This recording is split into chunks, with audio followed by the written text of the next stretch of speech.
Okay, sweet. Guys, welcome to the second edition of Product Hackers. Woo! Great to see everyone back. Last week's one was really good. I think the game plan that Seb and I have is kind of to have a session every couple of weeks, and it's kind of like a meetup slash podcast where we get industry leaders and tech leaders to come along, kind of share some opinions and ideas on some cool topics. Obviously, introducing All Squares, a little bit of shameless promoting, but All Squares, we're a tech recruitment company. We do a lot of work across product, delivery, engineering, design.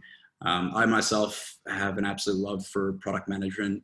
I think it's a fascinating space, and I'm really an advocate for it. And I want to run more meetups like this, and hopefully we can have some more stuff in person in the near future. That'd be awesome. But for now, I think it's virtual all the way. But yeah, I'm going to pass the baton on to Sav, our host, who's going to be introducing Product Hackers. Cool, thanks, mate. Yeah, you say hopefully we can do this in person, but actually remotely, having it on a Friday at 1 o'clock to 2 o'clock, you can, have your lunch and tune in. So yeah. I think it's sort of a good thing because you get a lot of drop-offs on meetups, and this way we can record it and people can watch it afterwards. Yeah. As Sammy said, I know Sammy's quite passionate about product management. Likewise, that's probably why we get along so well. I started product school meetup like 18 months ago for this particular reason. I don't think there are very many books on product management, but I think the best way to learn is to actually share experiences from people in our community. And that's one of the main reasons that we started it. People often call this like learning 3.0. And I think I said this last time, like learning 1.0 is where the expert is a teacher and says what you have to learn. And then learning 2.0, they sort of encourage some dialogue. Learners ask questions, but experts define the answers. And then learning 3.0 is for this complex world that we live in. Learners are defining the questions and the answers, and we're learning from the different perspectives that we have and the different experiences that we share. And I think having this sort of forum really helps that. And I'm really passionate about the topic today as well. Selfishly, me and Sammy, when we plan, I just send him a list of topics because it's a topic that like I'll be working on with a client, and maybe I don't know all I need to know. And so selfishly, I'll put up a topic and we'll agree. And this topic is one that is, it can go in very many different directions, and it's about squad design. And squad design is very much about the context of your organization, which industry you play in, how big your organization is, how fast it's growing, what stage of growth you're in. You could cut a squad by feature, by mission, by product, by customer, by persona, by platform. There's probably other crazy ways that people do it as well. And you can have a BA and you can not have a BA, and you can have no testers. I've been in squads with no testers at all. And then I've been in squads where there are testers, and there's automation testing and performance testing, all of these sorts of things. So there's not one squad makeup that every organization can take on board. It's very different for each organization. So today we've got 3 awesome speakers from 3 different organizations, and also the thing that I really love is that we have Abby, who comes from a people and culture perspective as well, which is really super important. Initially, we're going to get Addy, who's from Bet Easy, to chat. I've worked with Addy before. Apart from wearing really nice shoes all the time, he also transforms engineering teams, and he works really well with ensuring that engineering teams have this mantra of continuous improvement. And that's what he's really going to talk about today. So I'll hand over to him first, and after that we'll have Abby, and I'll introduce her, and finally Jason, I'll introduce him before he chats. So over to you, Addy, mate. Go for it. Awesome. Sorry, Thanks, just quickly, we'll get everyone to kind of turn off video, just like we said. And Addy, if you want to share your screen. Sweet. I'm going to put myself on mute now. All right, take it away, Addy. Thanks, Sav. Thanks, Sam. Can you see my screen? Yep. Can see your screen. All right. Perfect. Let me just pull that into the presentation mode and take it way back. Cool. All right, so my topic for today, and I've chosen a very interesting one, transforming engineering teams into embracing CI. CI for most engineers would generally be continuous integration, which I think as engineering teams in the last couple of years, we've been doing really well.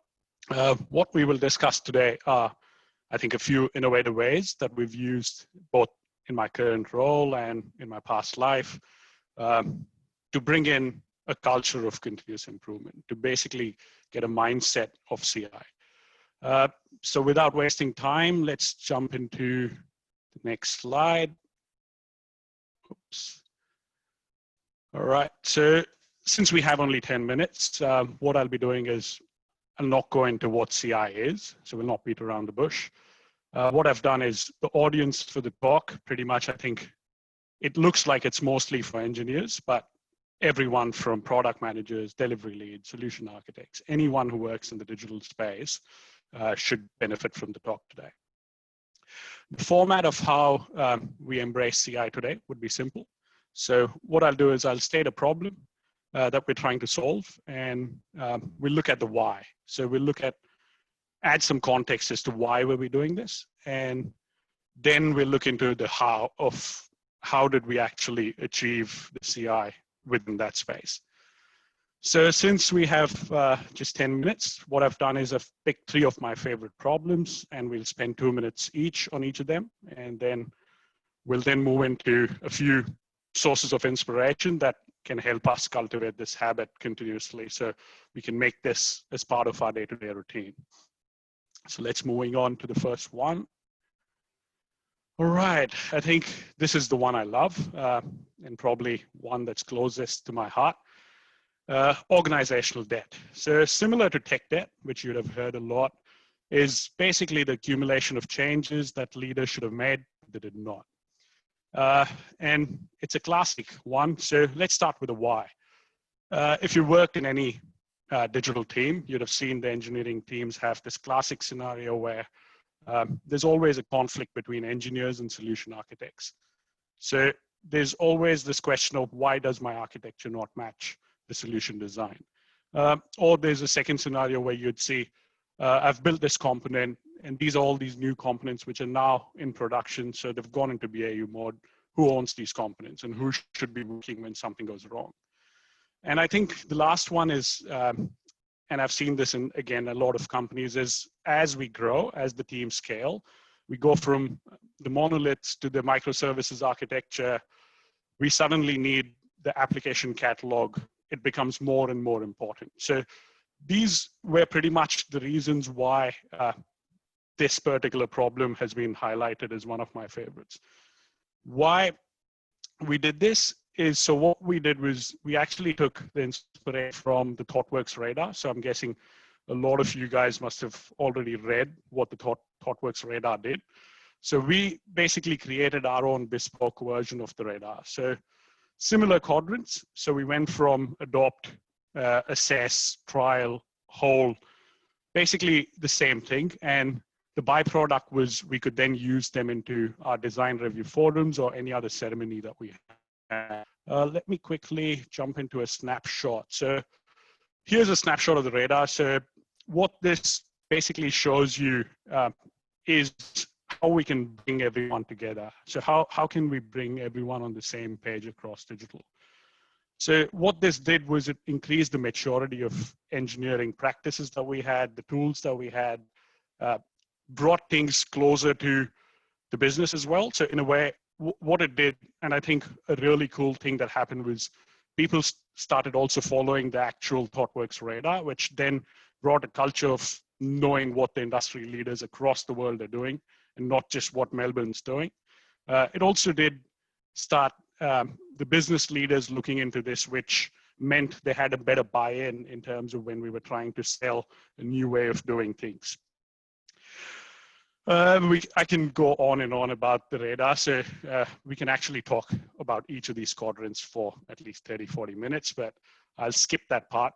If you look at what this radar has, it's mostly tools, but it has evolved over a period of time, and we now have more practices, the ways of working. So which then, I think what Sav was mentioning earlier, it then feeds into how the squads operate, what the team health looks like and stuff like that. So that was the first scenario. The second one being, and I think this one's again a pretty good one, is how do you measure your engineering team's performance? So if you've been in any engineering leadership forum, or you've just moved into a role where you've picked up the engineering leadership, the first question that you'd get asked is, how do I measure these teams? How do I see what they're doing? So basically, if you'd have asked this question before 2018, you'd get completely different answers from different parts and different people.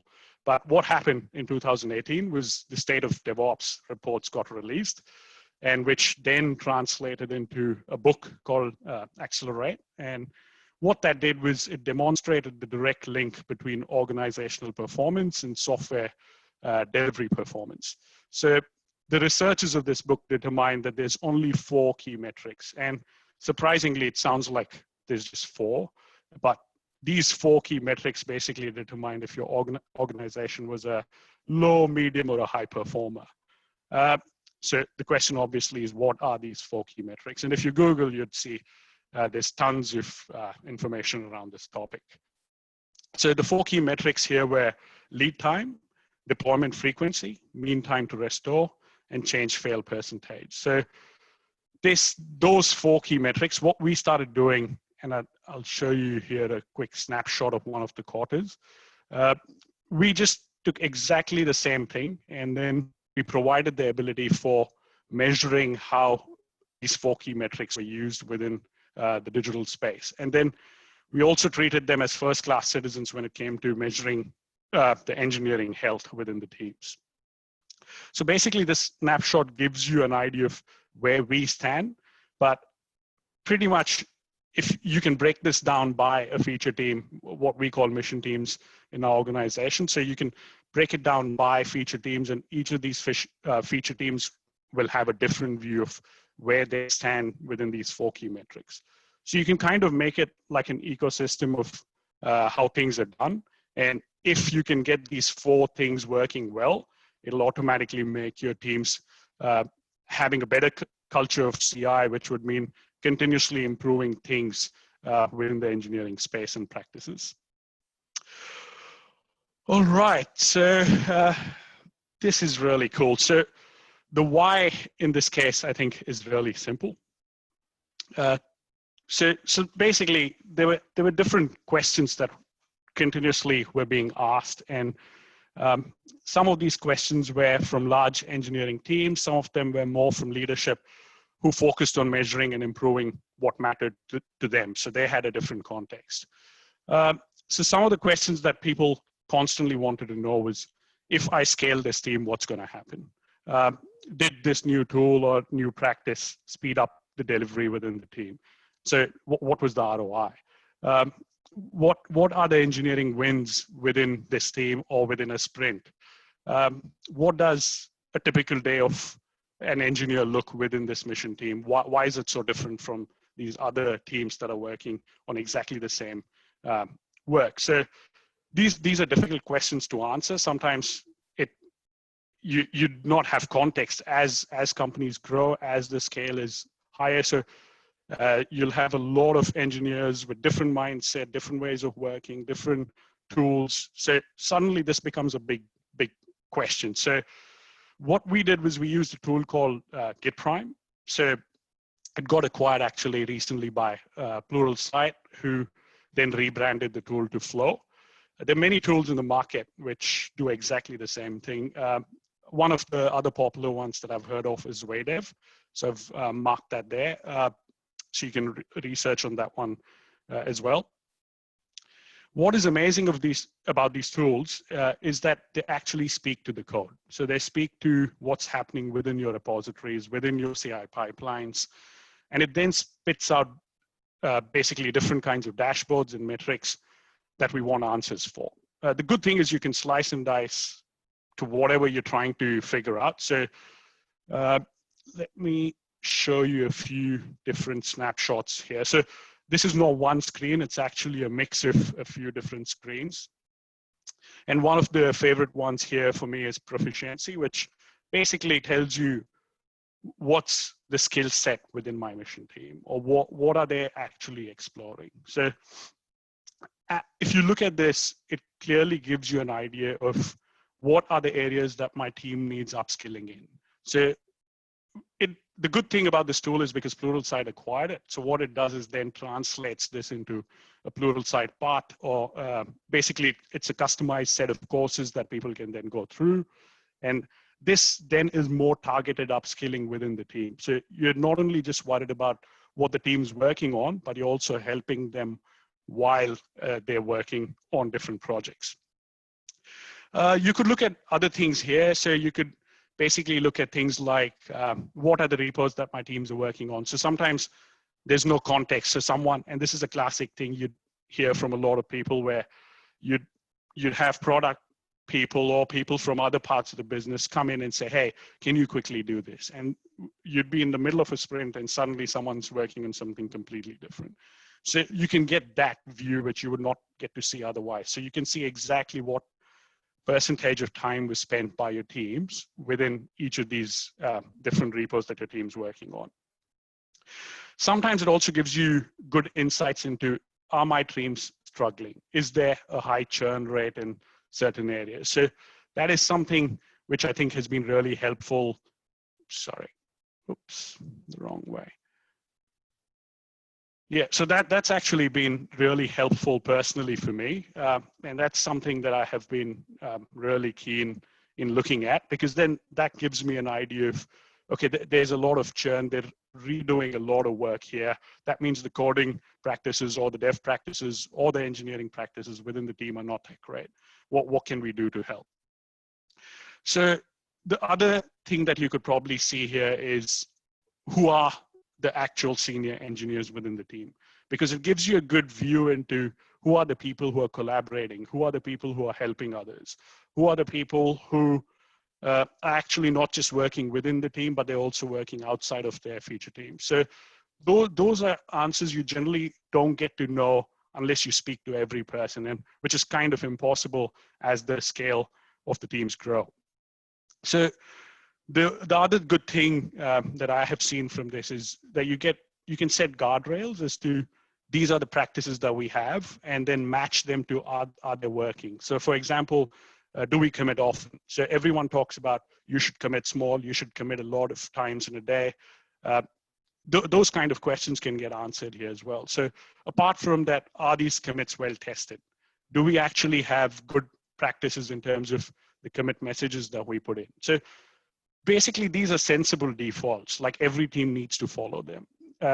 But it's more, it ends up as a Confluence page somewhere where these are practices, but you can't really see if they're actually being implemented and if that is your culture within your organization. So this gives you that view, which is amazing. So that is something that I've been quite impressed with. And it's definitely helped us having that continuous improvement mindset when it comes to encouraging the teams to have the right practice. So I'll end that here for this one here, but basically you can slice and dice the data as you like. And depending on what you're trying to achieve, you can get different views of the same thing. Looks like I'm doing well for my time here. So moving on, like I said, that's pretty much those three things that I love, but there's a lot here. So what I'm trying to do here is put in a few things that are giving us inspirations in our day-to-day engineering practices. In today's fast moving and competitive world, the best way I think you can do for your what you could do for your products, your company, or your people is having a culture of experimentation and learning and continuously investing in these things as well. So not just in the technical sense, but also from a management capabilities point of view. So with that, so the first one obviously is the tech radar, which on your screen you can see the technology radar is something that talks about the 4 key metrics as well. So apart from that, the feeds, so I'm a big believer in constantly reading and learning. So you'd see Feedly is something that I constantly would encourage people to have their feeds in one place where you can have everything in one view. A big thing for us has been comparing our stacks with other companies who are doing stuff which is similar, or even the industry leaders across the globe. And the good thing is this is global. So StackShare is really good in that space. So you could actually go and look at anyone's tech stack and the ways of working and why they chose what they chose. So those technical decisions then become a lot more easier. GitHub has a really cool feature called What's Trending. So that is something you can look at it in a day, what's trending, in a month, what's trending, what's been trending for the last quarter. So it depends on how you want to, what you're trying to do. And the last one, of course, are the engineering blogs. So it's a big plus because you see leadership talking there constantly. You'd see the best of technical advice there as well in terms of what you should be reading and following. So that's definitely the last thing that I would like to add. If you have more questions that go unanswered today, feel free to reach out on LinkedIn. So you'd see I've put my LinkedIn in there, and I hope this session was useful in instigating at least a continuous improvement mindset, and hope we all continuously keep improving. Thank you. Over to you, Sammy. Thanks, mate. Hey, can I just ask you one quick question? Sure. What was the tool that you mentioned there around, it had to do with Pluralsight, and it sort of gave you a map? What was that tool? Git something? So it's Git Prime, but Git like Prime. I said, Pluralsight has acquired that tool and they've rebranded that to Flow. So you'd have to look for Flow. Okay, cool. I've got a couple of questions about that at the end when we do Q&A, but that was really awesome. Actually, particularly like the, sort of the gap analysis and trying to help engineers figure out like where they might need training and where they might be quite strong in some of their improvement areas. That's really, really insightful. I've never known about that tool, so definitely something I'm taking away from that. But I'll ask you more about that at the end. Yep, looking forward to it. Thanks for that, mate. Next, we've got Abby, and Abby is from Redbubble, but she's got a really great background from Envato, car sales. She comes from a people and culture perspective. She's going to talk about squad design. I'm quite interested in this because I think that there's different people are suited for different stages of an organization, and sometimes you come in at the startup stage and you do really well, but when the organization grows, maybe you're not the right person then. And a lot of the people within people and culture have to formulate and discover plans on how to address some of these issues and keep the talent interested. So really, really interested to hear more from a people and culture perspective. So Abby, over to you. I can hear birds chirping.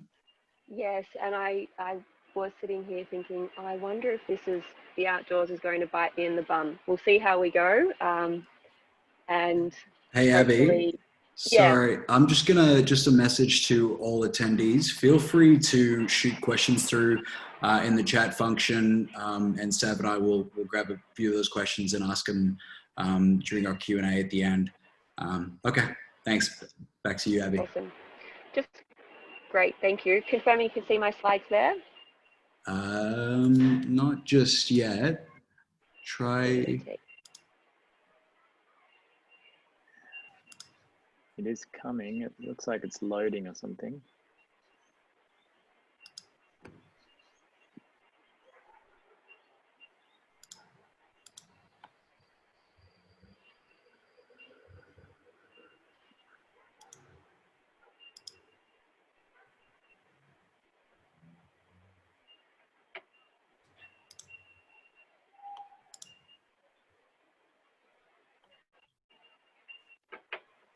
let me know how that's looking. So I've got that on my screen here.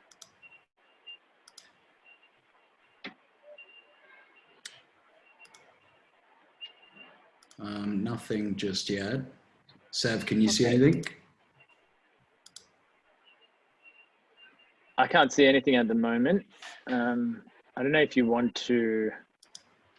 Sammy, I did actually share the slides with you in the instance that we would have Yeah. a technical speed bump. So Okay. let me know how you go. Sure. I'll get that going on my end. Thank you. That's all right. Okay.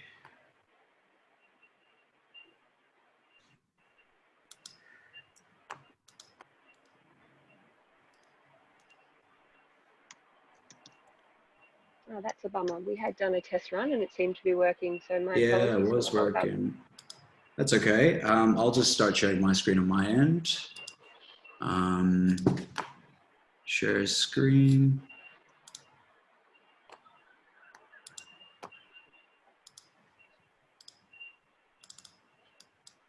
Cool.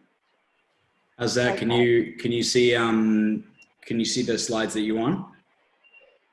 Let me just jump into that now. I can see it looks good.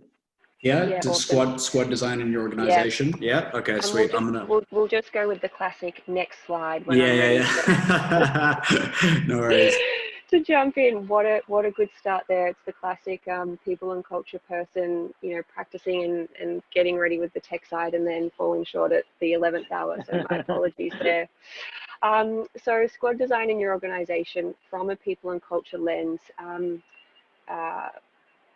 Before I get into it, firstly, thank you for the introduction. And I did just want to do a shout out to All Squares. I love sort of the opportunities that are being created for like-minded, you know, people across the industry to get together and talk about things and knowledge share in this sort of forum. So thank you for asking me on to share some of my experiences and that people and culture lens on all things tech and product. Next slide, please, Sammy. So my focus today really is on the practical application of squads, specifically related to P&C. So again, a very strong people and culture lens. Sammy, have we lost those slides there? Sammy, I think we've lost the slides. Yeah, that's okay. I can keep talking to that while we Yeah, sorry. I'll get that back up. There we go. That's okay, while we bring them back up. So again, a really strong practical sort of lens in terms of P&C and all things squad related. I've tried to split it into two parts today. The first being a people and culture's role within an organization in a startup or scale-up environment that might be introducing squads or has a well-established squad framework in place and is really wanting to look at best practice around upkeep. The second part is sharing some of my experiences with how I structured up a version of a squad in my own P&C team and some of the learnings that I had from that. Next slide, please, Sammy. So I wanted to just set the context first because I know when we talk about squads, and we've already mentioned whether it's startup, scale up, well-established organization, there are a range of different ways that people view squads. So it's my take, and to set the context for today, I'm looking at the squad framework from the point of view of it really deriving from an engineer-based team in startup and scale up environments, and they are cross-functional in nature with a strong focus on autonomy and velocity. That's really my take. For me, the squad concept has been around for quite some time, with Spotify and Netflix, you know, over the last decade sharing their versions of it, squads, chapters, tribes, you name it. For me and the experience that I've had with squads across organizations, they're usually comprised of people across the org, you know, whether that be project lead, delivery lead, engineer, analyst, tester, designer, they'll come together and form that squad sort of piece. And of course, working towards that fortnightly sprint cadence where, large chunks of the project are delivered in a very timely fashion. And having sponsors, leads and contributors in terms of that squad makeup. So for me, a sponsor being somebody that has a vested interest in the outcome of that squad, the lead being the person that's really the driving force behind that squad, and the contributors being those doing the day-to-day work. So with that context set, knowing that I am taking that people and culture lens and really applying this to a startup and scale up environment, let's jump to the next slide, please, Sammy. So people and culture's role in the organization with that squad setup and upkeep. Sammy, we'll go one more, please. It's my opinion that people and culture are best placed to play a role in squads, given their strong and in-depth understanding of a company as a whole, really relying on their strong relationships across the organization. They're often a really good sounding board, and even somebody that can play a bit of a devil's advocate, when certain decisions are being made. I found that to be a really critical piece and offer a little bit of that impartiality at times. P&C can play a role as well in playing or providing advice and recommendations, specifically around national employment standards and employment law. Dare I say compliance? I know it's not a sexy word, but we are in the business of people, and again, whether we're establishing squads or we've got existing squads in place, we know that no two situations are ever the same. And we're also in a position to help garner endorsement from other members, whether it be board members or founders, all underpinned by key relationships, I think. Sammy, next slide. So whether, depending on the attendee list today, whether you're a people and culture professional yourself, or perhaps you're in another sort of industry or job function yourself, and you're in a startup or a scale up, in my experience, there are a number of things that we should be giving consideration to, discussing and planning for, again, because we are in the business of people. So with your squad setup, what guidelines, resources, and how-to information are you going to create? Are we talking about, squad handbooks, squad playbooks? Are we wanting to house that on Confluence, or what is the consistent flow of information? And do we have a tone that resonates across other organizational guidelines and documentation that we're wanting to replicate in any of our playbooks or handbooks? What does our communication flow through look like? Do we have comm specialists in the business that can help us deliver the message of squads and communicate that to our team members? Do we have, the initiators of the squad framework wanting to deliver that message? Is that somebody from people and culture, again, from an impartiality perspective, that can help best communicate those messages? And next point here, Sammy, if we could go back to the next slide, please. I was just going to talk to the decisions around how we nominate squad members for particular squads. So again, bringing that really strong people and culture lens. The classic, are we putting people together in a squad that don't get along, or do they get along? And how can people and culture act as a bit of a buffer there, or that person for escalation or resolution points? What do the balance of skill sets look like in your squad makeup? And how are you planning to assign the Rolls Royce of projects versus the lemons? There have been a number of occasions over the years where you'll see particular squads, given the lemon and having to deal with projects that perhaps aren't as sexy as the next one. What are the processes you're going to have in place to actually deal with that? Considerations around your rotation of people. Are you going to rotate people in and out of your existing squad, or are you going to keep the squad members the same and have a rotation of client and or project? Will you have exemptions? So for example, particular teams within your organization like design and marketing, are they going to sit separate to the squad framework? If you're an organization that has reward recognition, bonus or incentive type structures already in place, do you need to make tweaks to that to better complement a squad framework that you're implementing? Another bread and butter piece for people and culture really is around addressing pressure and providing support mechanisms. Anytime we're introducing a change process, something new, expectations, new team members, there can be added pressure, and not everyone deals with that the same. From a people and culture point of view, we're there to again provide support mechanisms and a bit of a buffer and guide our other team members and our leaders across the organization to being able to best support people in that situation. Also, another thing from my experience is around what do we do with squads when we have individual personnel taking extended periods of leave. So with that said, these are, again, from the point of view of people and culture, things that I would be expecting us to be partnering with the business on and considering, whether it be setup or upkeep of a squad framework, or if you are another industry professional thinking, how can I actually be getting some more value out of my people and culture team as I move towards a squad framework, or perhaps introduce some better practices to this. These are just some of the ways that I think you can do that. Next slide, please, Sammy. Okay.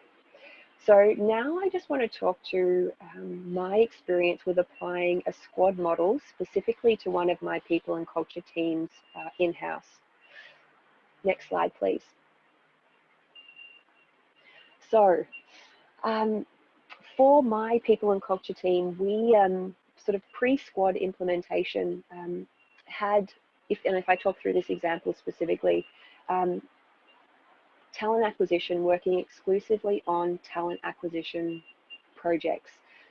We had a candidate assessment funnel project that we wanted to deliver, and we just weren't getting to a point that we were particularly happy with. And some of the challenges that I had identified included working with a large global team, multiple time zones. I often had multiple projects with interdependencies, and all of our job functions were operating in silos. So again, talent acquisition, working exclusively on talent acquisition projects. I was seeing regular deprioritization, varied capabilities, and actually levels of interest in the projects that were going on, not to mention a lack of accountability. So I knew that there was an opportunity for a bit of a shake-up in terms of the classic way that we were just addressing project-based work across the people and culture team. Next slide, please. So, introduction of squads to people and culture. We went from, again with the example of the candidate assessment funnel, we went from having talent acquisition exclusively to a combination of other team members from across people and culture. In this particular example, I had assigned our talent acquisition specialist not only as the sponsor but the lead of the squad, and brought in a people and culture business partner and team coordinator to act as contributors on that project. And I got them working in 2-week sprint cycles. My overall sort of desired outcomes, or what I wanted to see in terms of improvement, really was based around shortened delivery times, an increase of communication and consistency, not only consistency, but quality of the outcomes that were being created, greater buy-in from our team members, improved engagement, as well as opportunities for development across people and culture. And I also wanted to take an opportunity to model work practices that were happening across the rest of our organization. And I think that's really important for people and culture professionals working within tech and digital organizations to not only have an understanding of the organization that you're partnering with, but also to be able to mirror and recreate some of those practices that you're seeing happening across the organization. Okay, next slide, thank you.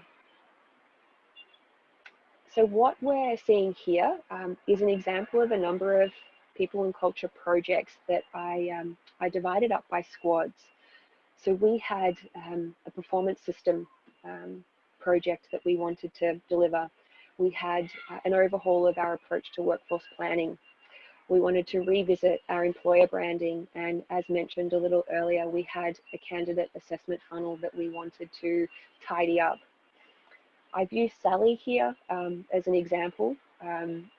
Sally, as a talent acquisition specialist, is considered a subject matter expert in that space. So it made sense, and she does have a vested interest in the outcome of improving that candidate assessment funnel. With a lot of these projects, there are interdependencies. So there was a natural opportunity for Sally to be leading out the employer branding work, specifically because when we think about employer branding, that ultimately is our message and what we're speaking to in the broader community outside of the organization. It's the messaging, it's the why people might want to come and work with you. So there was a natural relationship between employer branding and those wanting to embark on the recruitment process and apply for positions within our organization. So again, it made sense for Sally to be lead on that position. She had also expressed interest in diversifying her skill set and getting some exposure to other areas of people and culture. So not only for an improvement to engagement for herself, but again, future growth and opportunities. I put her on as a contributor to the workforce planning project that we underwent. So I suppose I might say, by somewhat bastardizing the original squad-based model, I was able to bring together a number of projects that we had interdependencies on, better leverage our subject matter experts across each of those projects, and unify our team beyond their job silos. And again, talent acquisition being the example that we have used. So what were the results? Sammy, I'll get you to jump to the last slide, please. For me, the squad approach for my people and culture team resulted in shorter delivery times with increased quality, an increased level of collaboration, much stronger communication and transparency across the entire people and culture team. People were far more engaged and again, unified by what was happening. There was absolutely better utilization of our subject matter experts, and we had higher levels of things like accountability, autonomy, and engagement. So in summary, what I'd be saying, people and culture can and absolutely should be playing an active role in not only the establishment, but the upkeep of squads, really bringing that strong people lens to organizations as we partner with them, but also for people and culture professionals maybe considering a bit of a shake-up of how your teams in-house operate. The squad framework for me absolutely helped us achieve successful project-based outcomes, not only reducing our delivery time, but increasing engagement and development opportunities for our team. Sammy, I think I had one more, which was a thank you, and that's all, folks. So I think that's it. Really looking forward to the Q&A part of today's conversation, and I hope that that's been somewhat insightful in terms of people and culture and how I view squads and how I've actually effectively used them myself. Thank you.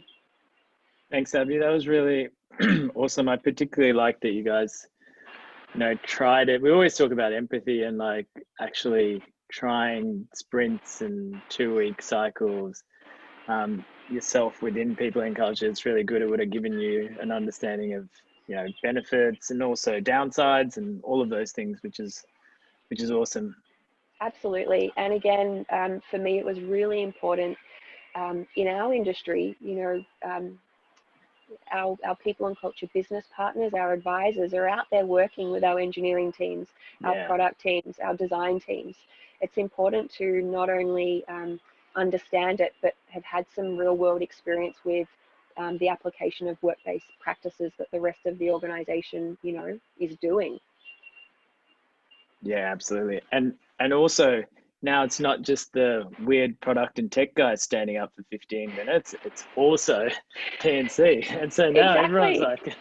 Exactly. The product peeps are coming over and joining our stand-ups, hearing what's going on there. So, it works both ways in terms of that relationship building too. That's awesome. Cool. Thank you for that. Pleasure. Next we got Jason. And Jason has a great background. He's from Atlassian, EA Sports, but particularly interested in this topic because we've all been working from home for so long. So this is about remote working and structuring squads for remote working, which is going to be very, very insightful indeed. So over to you, mate. Thank you, Sav and Sammy. Just checking if you can see my screen, correct? Yeah, absolutely. And yeah, okay, perfect. So I'm going to talk to you about creating effective remote product teams. I currently work at Atlassian, as Sav mentioned, and I'm a part of Atlassian's first Australian-based fully remote team. So apart from me, our designer, our engineering manager, and all the devs are located all across Australia. And as I've mentioned, in light of the current state of work today, where people are going remote, sometimes by choice and sometimes out of necessity, I'd like to provide some perspective about working remotely as a product manager and some tips that you could use to improve the effectiveness of your teams, be it remote or non-remote. So in terms of the agenda today, I'll talk through the process of setting up and onboarding a team, talk about what it takes to work well in a remote setting, again, from the perspective of product manager, and also how to integrate with a larger organization. Since we're a little bit behind on time, I'll try to keep things pretty high level, but I'll be happy to get into details in the Q&A if we do have time. So first is the team setup. And we start with the team's mission. When you think about going remote, it's very important to understand why we are going remote. Is it some sort of pilot, to roll out teams worldwide? Is it due to COVID that the organization is changing its strategy? You may want to attract talent from other cities. You may want a focused team working in a silo on some secret project which the organization doesn't know about. So whatever the purpose is, once you've identified your purpose, it's easy to focus on getting the right people in. For example, if it's a temporary situation, you probably do not want someone who will not be able to move to the office in future. In the case of our team, when we built the team, we over-indexed on senior professionals who were used to working autonomously because we wanted to really get started as quickly as possible and up and running. Now, once you've identified the right people, the next thing is really important to preserve knowledge and the culture. In our case, we were setting up a new team. So what we decided to do was to seed it with existing Atlassian folk. And this was to transfer some of the knowledge about our products, the Atlassian way of working, and also bringing across the culture and the values, which is really important. Once the team was set up, the next part was about the onboarding. And it's really important to let a new team breathe without placing too much expectation on it straight away. And this is really important in the case of a remote team, because apart from delivering on business outcomes, you also need to let the team learn how to work remotely, learn how to pair on programming and drive product and design decisions, all while being remote and being unfamiliar. As part of my onboarding, I spent my first few weeks just understanding the product, going through customer interviews, and getting used to not seeing anyone in the office, maybe fighting a bit of loneliness and not having coffee runs. As part of our onboarding, the first thing we did was we ran an Atlassian team play called the Roles and Responsibilities play to identify what each person on the team would be responsible for.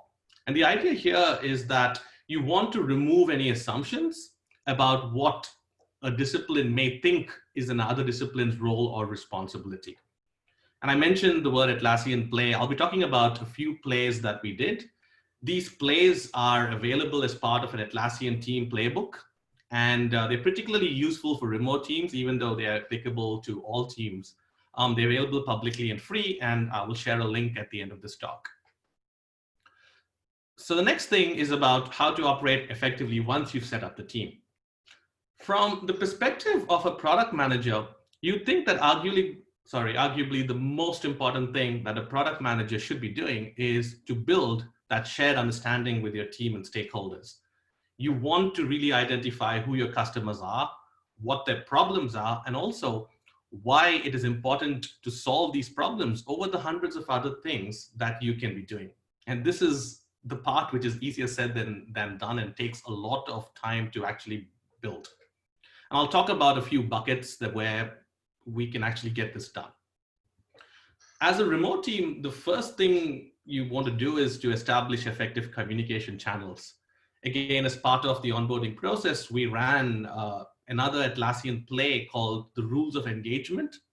And this is really important because as you're working remotely, you need to be aware of how people like to work, when they like to work, and also what other commitments they have during the day. So you can schedule meetings, around. In terms of the tools that we use, for example, we use Zoom with video always on. This is really important, and we use Slack for a lot of our non-meeting communications. Regarding two of the important parts for product management, one thing is brainstorming and whiteboarding, which is easy in the office with a bunch of people in a room. We use a tool called a mural where you can achieve a similar effect. It's not as good as a real thing, but it's close enough. The other important thing is to drive decisions and decision making. We use Confluence for long form documents where we can collaborate together. We also use yet another play called a DAISY, which is very useful when you want to drive high impact group decisions with input from multiple stakeholders. Apart from the communication channels, it's really important to develop team rituals. Like you need to get a sense of belonging as a team, build that trust, which is harder to do as a remote team. For example, we do something really small where every morning when you get in, everyone just says good morning on Slack. We also have these working sessions where, so what happens is every week we are doing our work, but we turn on Zoom in the background on video. So we kind of simulate the office environment with chatter going on, and you just continue to do your work. There's no meeting per se. If you can see the picture, we have what is called as cupcakes, which is every time we ship something, we each get a small little treat. We talk about what we've got and we celebrate our success. We also run what's called a health monitor, and we try to do this every 1 quarter or so to check how the team is doing, figure out whether the team still knows what the mission is, whether they are happy, build upon the strengths, and also try to improve on the areas of opportunity. So apart from the communication and the team rituals, from a personal point of view, you'd probably want to balance work and life. And with remote working, it's starting with a clear demarcation of your physical and your digital spaces for work and life. I think I'm pretty fortunate to have an office space with a door. So whenever I'm in the room and I shut the door, I'm at work, and whenever I'm outside, I'm out of work. But if you don't have that, there are other things you can do. I've heard of people, dressing up for work and then, dressing and then changing into home clothes just to get that mental space of, when you're at work and when you're not, using different laptops, for example. So those are some things you can do. Another important thing which comes to mind is about mindfulness. We often hear about people, checking work emails late at night or sending Slack messages at odd hours of the day. Well, the opposite is also true. In the sense, especially when you're working remotely at home, you look out the window and you see that, oh, the garden needs mowing, or the dishes have to be washed, or the laundry has to be done. It's really important to try to focus and figure out when you're at work and set some time where you can do all those other activities, but not let that distract you from work. And another important thing is to get outside if you can. Like I should be doing this call like Abby from outside, but I try to get as much sunshine as I can just to make sure that I stay sane. So apart from that, so we talked about setting up teams. We spoke about operating effectively. The other piece is about integrating with a larger organization, especially if you're in a large company. You're probably working with multiple teams in various offices across the world. And as a remote team, you just want to be treated as another team. There's nothing really special about being remote. It's just another way of working. And I think Atlassian has been doing this for quite some time now. And they have some of the best practices. For example, we have offsites, or in our case, it's actually on-site. because we get to go regularly to the Sydney office to interact with the other teams in the product, as well as, just catch up as a remote team ourselves and then do a few team building exercises. If you can see in the picture, we have these really life-size cardboard cutouts in the office. And what this does is it reminds the rest of the people that we are, that we exist and we are around. People have a lot of fun moving these cutouts to different places. I remember my cutout, which is the one on the right, was pointing at a hard to find meeting room for quite some time. Apart from the organization, though, it's also the people within the organization. And other teams go out of their way sometimes to make us feel, part of the family. We have stand-ups and meetings which are really remote friendly. I've seen a laptop being passed, around a table in a stand-up so I can see everyone as they're giving their update. Also, if there's a meeting and I'm the only remote person and everyone else is in the office because I'm talking to the product team, for example, what happens is sometimes people take calls from their individual desks so that it feels like everyone is dialing in from somewhere else. We've also done this thing where we started this new friends initiative where you are randomly paired with some person in the organization for an online coffee session. What this helps you do is to just make more friends, get to know more people within the organization, and more people know you as well. These are a few things that you can get with organization support. And that's what I wanted to share today. To summarize, basically you want to focus on onboarding and the team mission. You want to build a shared understanding with your team through effective communication, team rituals, and taking care of yourself, and also get the support of your organization and other non-remote colleagues. As mentioned, I have a link to the Atlassian team playbook, so please go ahead and check that out. And also, if you have any other questions about product management or remote working, you can connect with me on LinkedIn. I hope you can take away some of these tips to make your teams better. Thanks so much. Thanks, Jason. That was awesome, mate. Hey, we don't have too much time, but we're going to do some Q&A, and I thought I'd start with you. And because we don't have too much time, I might make it 3 hard questions. So question 1 to Jason. If there was a remote team and they were given a problem, and there was another team all in one office and they were given a problem, who do you think would solve the problem in the best way? I'm not talking about fastest, I'm talking about more value to customer. Do you think the remote team could do it just as well as the co-located team? If so, why? If not, why not? I think it depends on the nature of the problem, and it is a tough question to answer. I think depending on the nature of the problem, a well-functioning remote team who's been doing this for a long time and are used to all the practices can solve the problem as well as a co-located team. Where I think the problem, or it gets a little hard being remote, is when you have a lot of dependencies on other teams to help you solve that problem. And if those other teams are in the office, it's easier for a team which is co-located in the office to coordinate. Yeah, very good point. Yeah, it's one of those things at the moment, right? Like everyone is working from home. And so everyone is in the same situation. So I feel like everyone is more productive actually.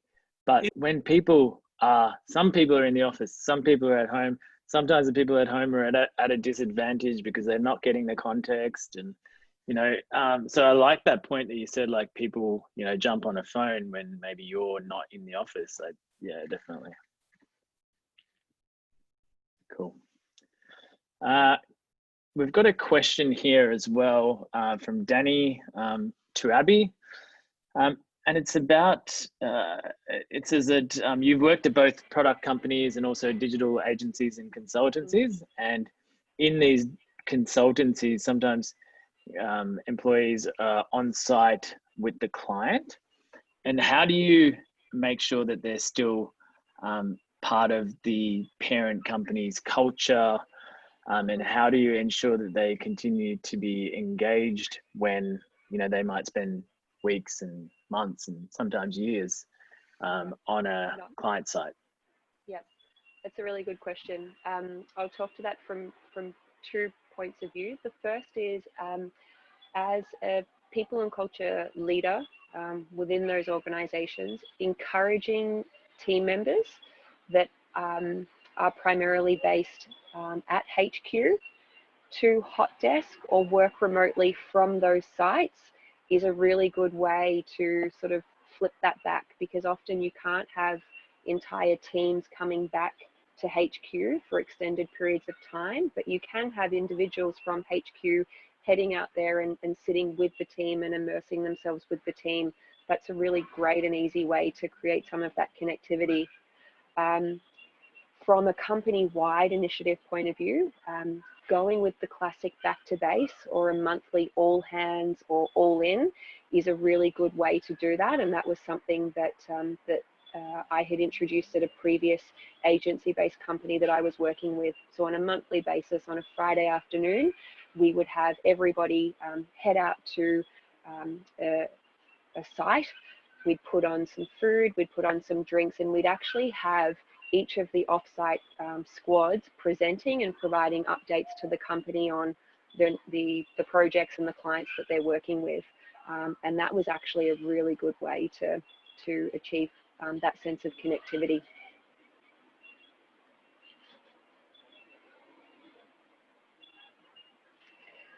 Are you on mute there? Sorry, no, I'm not. So final question, and I might start with you on this, Addy, is just around, we all talk about long running teams, like teams that are together forever and they, bond and they get to know each other. And so they deliver better and they know their daughter's friend and all that sort of thing. Do people get bored in long running teams, especially engineers, Addy? Like, how do you believe in long running teams, for one? And two, like, how do you get them excited if they're sort of working on the same sort of problem area or feature or function? Yeah, so that's a very good question, and it's a common question as well, as to do we believe in long running teams, and should there even be long running teams? Because the nature of a lot of businesses these days is that we're continuously changing, evolving. There's new, and even from a leadership point of view, the leadership changes quite often, which means there's a lot of reshuffle within the teams. And I think in the last few years, what I've noticed is that's been happening a lot more. So teams, and that is where what I was talking about today becomes even more important. So you don't feel like you are in one team. If you're sitting in a team, like you'd hear things like, for example, when I talk to people and ask about how their experience has been when working for a certain organization, you'd hear different answers from different people. It's because each team ends up being like a company of its own. And that's not a good thing for the business. It's not good for, I think, any digital team anywhere. So that is something we're trying to change. And if you look at what I was presenting today, those areas bring teams together. So you're constantly having ceremonies like community of practice, your guilds, your catch-ups where you'd get the leadership together. So we're constantly throwing and bouncing ideas of each other, which then helps these teams, irrespective of whether they're long running or not, having exactly the same view and the same mindset. Hope that answers your question. Yeah. Abby, do you have anything to add there from a PNC perspective? No? Cool. Hey, sorry. Go ahead. And Jace. Oh, sorry. Go, Sammy. Yeah, I've got a question actually for all three of you. I'd love your take on this. But when it comes to designing sprints, especially on a remote basis, how do you keep track of that accountability? Every lead designer or every lead developer or your talent acquisition, whatever it may be. But what's a nifty thing that might be unique in your team to keep that accountability during that sprint to see that it's successful? Let's go with Jason first, maybe. Jason, if you want to answer that first. Just thinking about the best way to answer this. Like when we talk about shipping things, we focus on outcomes as opposed to just outputs. So to me, slipping on a sprint is less of a problem than shipping the wrong feature or something that customers don't really like. That being said, the people on our team, at least, and I can't speak for remote teams around the world, are really have a great work ethic, and they make sure that the work gets done as much as possible. But we understand that life comes in the way as well, so we focus more on the outcomes. Hope that answers it.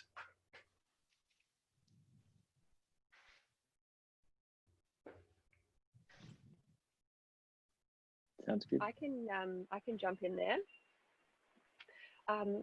For us, one way that we've been particularly successful is through the use of tooling. So whether that be from a communication point of view, transparency point of view, and general updates. So if we are going to slip on those sprints, the collective team is well aware ahead of time if there are opportunities for others to jump on board and help or contribute to bring things back on track to ensure that we still can meet that sprint.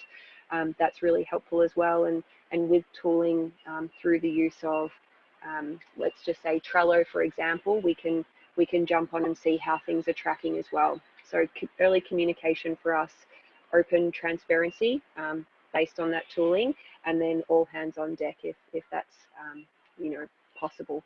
It has been really helpful for us. Yeah, I can second that. Like in terms of, for us, comms have been huge. So we've had more regular town halls than we used to in the past. So the frequency is a lot more. And because we don't have to really book meeting rooms, people can jump into conversations pretty easily. And that's happened a lot more. Also, to second what Jason was saying earlier, outcomes is what we're looking at. It's always the context. Even if you slip timelines, like KitPrime is a great tool that I was talking about earlier, but if you don't have the context, you'll not understand what the tool's trying to tell you. So it's always important as to why you see whatever you see in the dashboards make sense or not. Awesome. Thanks, guys. Sorry, there's just a couple questions here. So one was from Tobias. Hey, Tobias. So this one's to Abby. When you introduced squads, was it an immediate success, or what trial and error did you go through? Good question. So I'll use the term sort of drip feed there. Initially, it was the introduction of the concept. There was then some back and forth in terms of conversation and buy-in from the team. So the team actually felt that they were contributing to the design or the squad framework that we were going to go with. From there, we actually then selected two smaller, lower impact projects that we would trial the squad and sprint based model on. We then ran a couple of retros, got some feedback on how that process went, and then came together in our next town hall, I think it was, and collectively agreed on our implementation timeframe to roll that out across the rest of our projects and get squad members in over a period of time. So it certainly was sort of an iterative approach. Awesome. I think that's pretty much it. Yeah. Awesome. I think that we've run out of time. Yep. Thank you so much to all of you for speaking. It was really insightful. We will be running this again in another couple of weeks, right, Sammy? Yep. Yeah, absolutely. That's the game plan. But yeah, really, really good second edition. It's all recorded, so we're going to get that up on YouTube, and I'll shoot that through to all attendees. Awesome. Thanks, Enjoy your everyone. Friday. Thank you. Thanks. Enjoy your weekend. Bye-bye. Bye.